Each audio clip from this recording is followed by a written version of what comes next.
presidency this morning. I know you're all busy, accomplished leaders in your respective sectors, and your time is very valuable. I therefore sincerely thank you for honoring this invitation, and I promise to be brief and focused in my remarks. This meeting is a crucial part of our national reset. It concerns the rollout of the 24-hour economy policy, specifically the 24H Plus program and the accelerated export development framework, which many of you have already adopted and supported in many ways.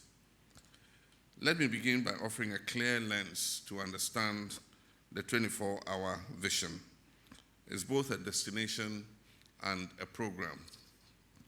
As a destination, the 24-hour economy policy reflects a state where Ghana's productivity and capital utilization will become so high that we'll have to operate in multiple shifts across day and night, maximizing the return on infrastructure, on human resources, and innovation. This idea captured the public imagination during the 2024 campaign, and it remains at the core of our drive towards full employment and inclusive economic growth.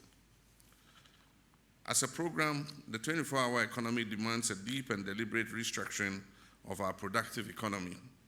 We must re-engineer our production systems from top to bottom, boosting volumes and diversity and shifting from reliance on raw materials towards the export of value-added products, wholesome foods, pharmaceuticals, garments, industrial inputs, and digital services.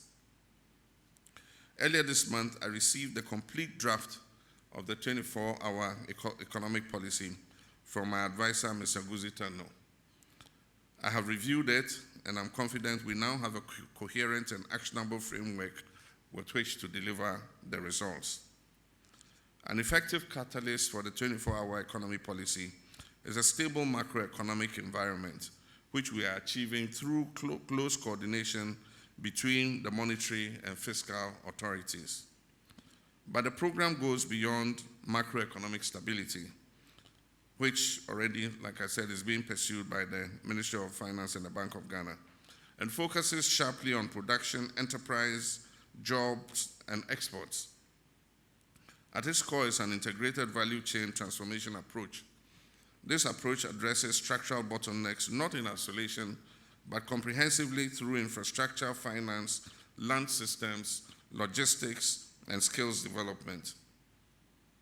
One of its boldest proposals is the development of the Volta Lake Economic Corridor.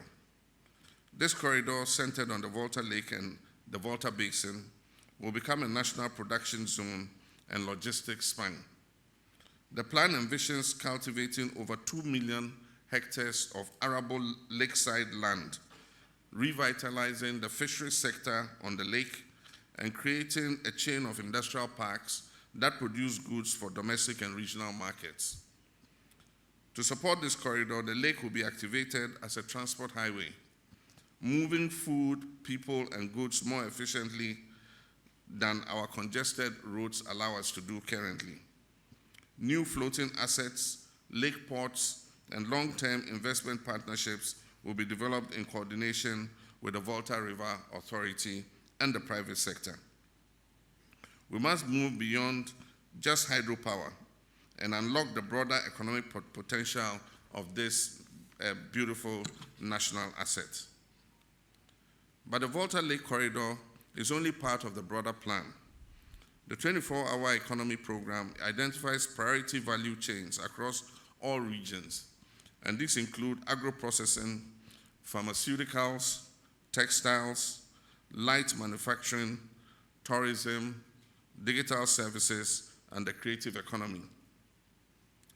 Each one has specific bottlenecks, and the program outlines targeted solutions. On infrastructure, the Ghana Infrastructure Investment Fund will lead efforts to develop industrial parks, logistics hubs, and upgrade transport links. On financing, the Development Bank of Ghana and the Venture Capital Trust Fund will scale up value chain finance for SMEs, cooperatives, and agribusiness in priority sectors. On land, we will develop local land banks, zoned, titled, and investment ready to reduce any delays and uncertainty to investors. On skills, the Aspire 24 sub-program of the 24-hour economic policy will be launched to train young people for shift-based work, digital roles, and entrepreneurship. And on incentives, we'll introduce tax reliefs on machinery and inputs, fast-track regulatory approvals, and export facilitation. The 24-hour economy program is not a top-down model. It is decentralized. Each district will establish its own 24-hour implementation task force, housed within the district and municipal assemblies, and aligned with our local economic development policy. This decentralized approach will allow each region to define and lead its path of industrial transformation based on its natural comparative advantages. Ladies and gentlemen, this is no longer just a vision, it is a structured, sequenced, and inclusive plan, and its implementation is beginning. I've authorized the 24-hour Secretariat to begin detailed program design and investment packaging. The draft program document will be released publicly on Tuesday for broader consultation, and I will invite you to help us finalize it. We'll officially launch the 24-hour plus program in July this year, most probably on Ghana's Republic Day, which is a symbolic day for a bold new national agenda. To guarantee institutional stability, I'm working with Parliament to establish the 24-hour Economy Secretariat as an independent authority, reporting directly to the President and backed by legislation. This will ensure strong coordination, investor confidence, and delivery continuity. Let me end by returning to where I started, that is gratitude. To thank you for your input, for your partnership, and your patience. And thank you for believing in Ghana's ability to reset, retool, and rise to the occasion. The 24-hour economic policy is not just a policy, it is a national compact for shared growth, for decent jobs, for competitive exports, for thriving local economies, and long-term prosperity. We now have to move to the hard work of delivery together. Let us make Ghana a nation where opportunity never sleeps. I thank you, and may God bless our homeland, Ghana.